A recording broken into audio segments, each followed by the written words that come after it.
So I have a large collection of Commodore PET computers. The one under the cover actually is fully functional, but the other ones are not. They all do have motherboards, they're all original, but I do not have the electronic skill to actually repair those at the time, but I do have an idea. I'm going to install this MiniPet that I ordered from the Future Was 8-Bit and give it a go. But what we're going to find is that this is a kit that you have to put together, which should make this a fun project. So let's get started. Okay.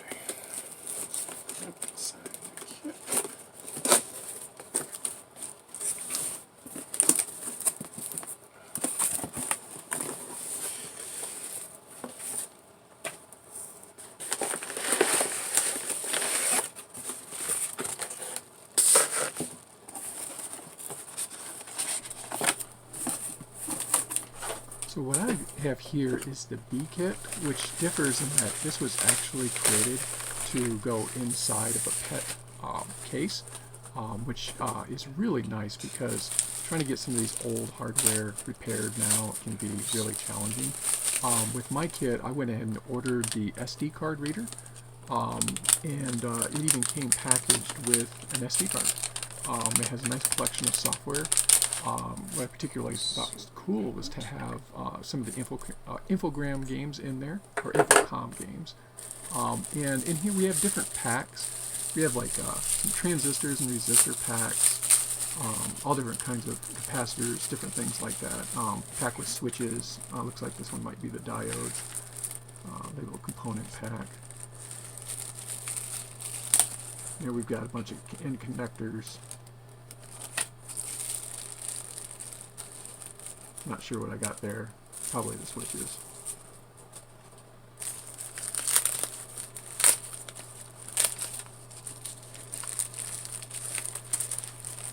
And here's the motherboard. What I particularly like is they actually mounted all the sockets on this hard foam that you'll see here in a second. And they put them in the position that they're going to go on when you install the board. Very nice.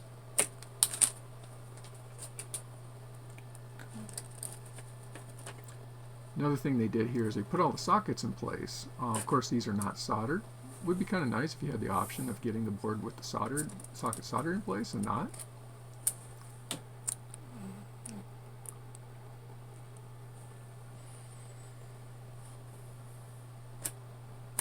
Now, I ordered this a couple of months back and I put it together. I thought that I'd be clever and flip it over. This would probably work if you had a hard piece of plastic, but so I'm going to demonstrate here. If you're trying to use the piece of paper that it came with, it's not going to work. As a matter of fact, it makes some horrible screechy noises and stuff like that when you start moving around. So, if you're going to try it, get yourself a nice firm, thin piece of plastic. Otherwise, you're just going to be dumping them out like I did.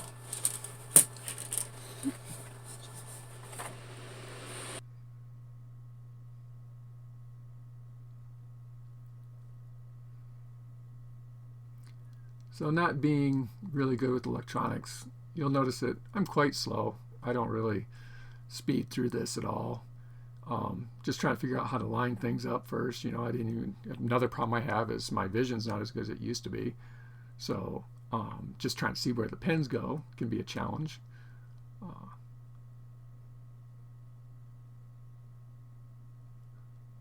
And eventually, you'll get it. Oh, what I was struggling with is there's actually a spot for, looks like little resistors that go in there. Now, one trick when you're soldering a socket in place is you can solder one leg on one side, and then make sure you have it set in there nice and level, and then you can go to the other side and solder in that other leg, that other pin. Now it's going to stay in there, and then you can apply the rest of your solder. So here I'm zipping along very slowly but surely, getting all of the sockets put into place.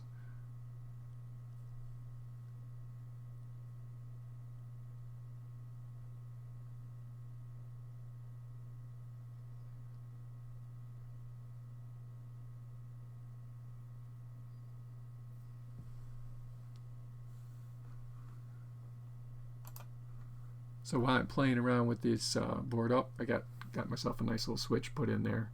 That's something I was actually looking forward to do, because you get kind of tired of soldering the same things in over and over again. So for those you don't know, the PET was developed by MOS Technology. It's a 6502 based computer. They actually developed the 6502. The 6502 was used by many game systems and computers during the 80s. It basically sold for a fifth of the price of its competitors. So like, I read an argument a while ago that Apple should have used the Motorola processor instead of the garbagey MOS Technology 6502. But the truth is, if they would have went with the Motorola, I don't think very many people would have bought Apple IIs at the time. So the PET computer was based on the 6502 based 1976 $500 1 kilobit single board computer known as the KIM. The KIM single board computer was designed by Chuck Peddle of MOS Technologies. He's also the creator of the 6502 itself. Shortly after the release of the KIM, Commodore purchased MOS Technologies, and they released the steel-cased version of the PET in 2001 and 1977. The price of that machine was $795. It was a huge improvement to the KIM. It featured 4 or 8 kilobytes of RAM. It had a 9-inch display, a very small cash register style chiclet keyboard, and a built-in cassette recorder that you could use for file storage. So for $795, you got a complete computer kit with storage and everything. So that's pretty impressive. What's also interesting is very few of the PETs shipped with 4 kilobytes of RAM. Commodore was actually having trouble keeping up with the demand. So what they ended up doing is discontinuing the 4 kilobyte RAM versions and just going to 8 kilobyte RAM, and encouraging people to spend a little bit more money and get the upgraded computer. So here is my component kit. So I'm going to go ahead and pull these guys out. Looks like we got a crystal down there, bunch of fun stuff, got a diode. So there's probably a good technique to bending these legs in. I don't have one, so this might work better for you than it did for me. So I purchased my first PET, and I was a 2001N PET computer that was actually labeled CBM on the front. From what I understand, Commodore couldn't use the name PET in Europe, so they used their CBM logo, Commodore Business Machines. My first PET had the business keyboard on it, and it also had a 4.0 upgrade ROMs. And I purchased this thing like 18 years ago, and it still works. So I ordered this thing, quite some time ago, and at the time that I ordered it, I didn't know anything about PETs. I'd been, a Commodore guy for quite some time, but not with the PET. But I found a company online, and I gave them a call and asked them if they had any PETs. As at the time, they didn't have online catalogs. Hardly any companies had that. So they checked their inventory, and they said, yeah, they had this really nice Commodore PET, and it was in really good condition. Got to talking to him a little bit, and what was funny is he actually told me that they sold quite a few PETs to India, and that they used them for air traffic control. Now, obviously, they didn't use them for any way that required graphics, because the Commodore PET doesn't have graphics, or a very primitive form of graphics. But that's what apparently they had sold these things for. I don't remember what I paid at the time, but it was probably something around $200, because I really didn't pay much for my computers when I first started collecting, say, close to 40 years ago. As a matter of fact, at one time I used to have a rule that I wouldn't buy a computer that was over $20.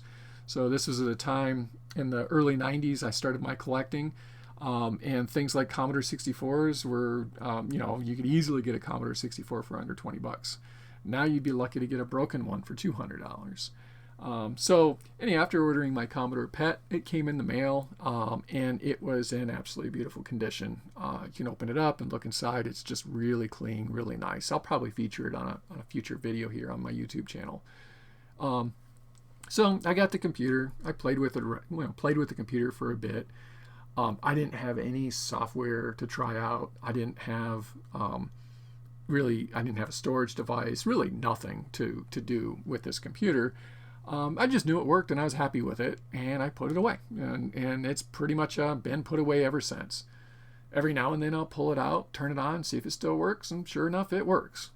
So going back to this little build here, you can see one thing that I'm doing is I'm soldering these in. I'm just kind of like pushing the legs in, bending them over, and leaving them in place. The reason I was doing that is because I didn't have snips on me, so I had to go get snips. I had to get some snips, and then I was able to snip off the legs later. And it worked okay. It gets a little messy. Probably not an eye hazard. You definitely don't want to poke yourself with these things. So this is kind of a neat little setup here. Bend the legs over, stick it in there, solder it in place. You probably don't want to stick them in there and bend them over. You definitely want to bend them to shape before you do that. Looks like I'm already starting to put some chips in place, socketing the chips. So I'm actually doing pretty good. Now one thing I'm noticing here is all the circuitry in the video output. That was a challenge for me because the instructions that came with mine really didn't cover that at all. So I ended up having to put the entire board together and then try to figure out which components went where, and it worked all right for me. So it was all right, not too bad. So about 8 years ago, I came across a Craigslist.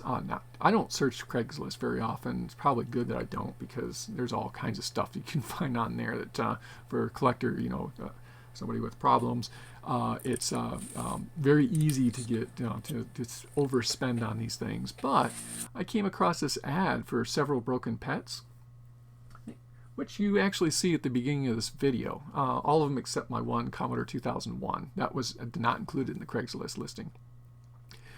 But I called them up, and he still had them, so I drove to pick these computers up, and I had my pickup truck, and actually filled a good half of the bed with all this PET stuff. I had a couple of drives, had 4 Commodore PETs or so, a bunch of books, just all odds and ends. But the only guarantee he had is that none of them worked.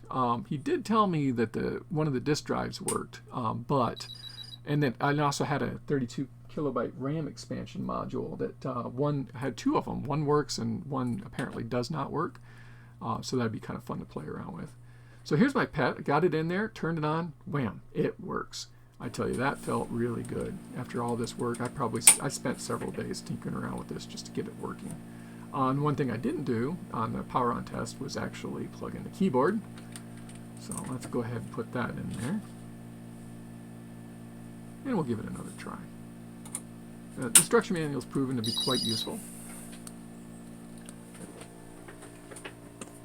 Now I'm going to try typing something in here. And no good. Keyboard is dead. Got a couple of keys working, but for the most part, nothing's working. So let's take the keyboard out and see what we can do with that.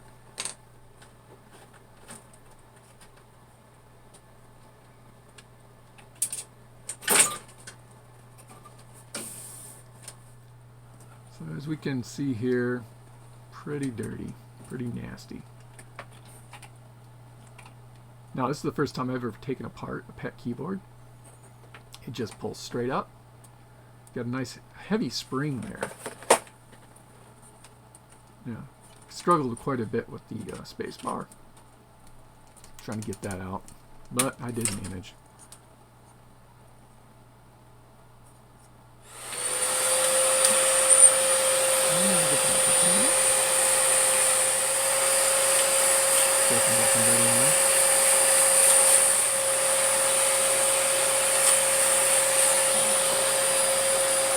This is a graphics keyboard.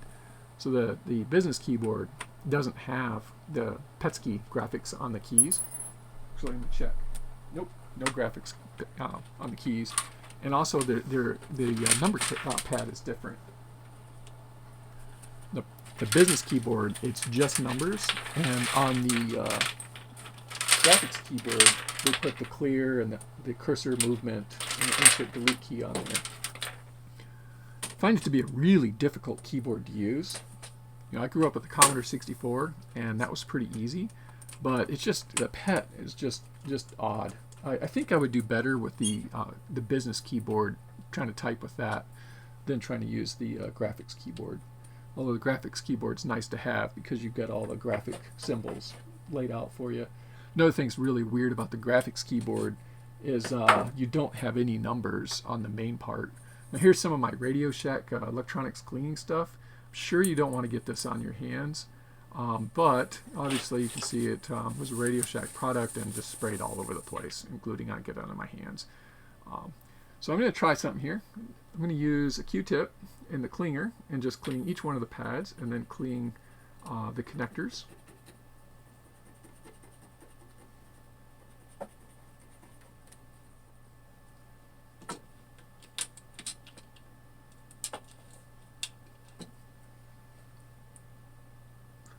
Alright, got everything put back together again. Now we'll put this back in place. Another thing I failed to mention earlier is the way the caps key solders in is very interesting. So it's like almost like it must have been an afterthought when they put this thing together. I just kind of twisted the wires off. I still have to solder it in place, but if you were to do this the right way, of course you'd want to desolder the wires before trying to pry it apart.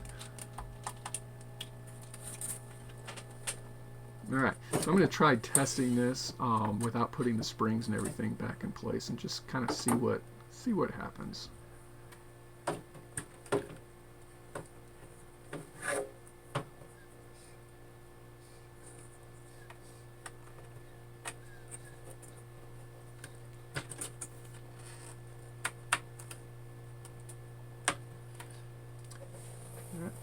PET has that really nice heavy power switch. Gives you a nice thunk. Another thing I like about the MiniPet is it has built-in speakers so you can hear it. So what I'm finding here is without the springs, the keys fall down, and so it's making multiple connections at the same time. But it is actually working now for me. A few of the keys are a bit sticky, not quite working right, so I will have to end up taking this back out and cleaning it another time and putting it back together. As you can see, I've got a bunch of garbage on the screen. But the screen is really nice. I mean, this monitor is, I don't know how old this thing is, 40 years old, and it's just got a beautiful picture on it. Really impressive. So I did end up taking this apart one more time and giving it another good clean, but after that I was able to put it all back together again.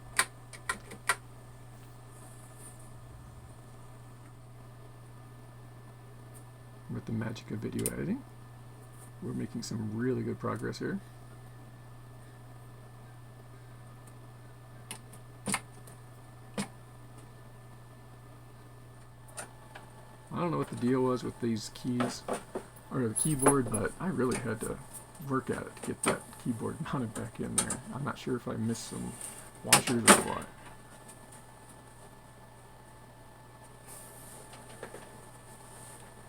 And there we go. Do a little typing test here.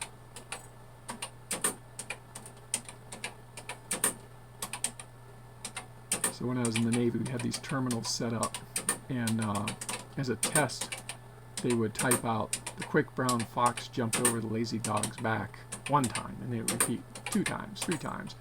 I guess the idea was that you'd get all the characters, and testing, you can test all the characters on your terminals. And of course, when you do that on the Commodore PET, you get a syntax error. Well, that's it. I hope you enjoyed this video, and hopefully I'll get some more out there for you to come. The Commodore VIC-20. Unlike games, it has a real computer keyboard.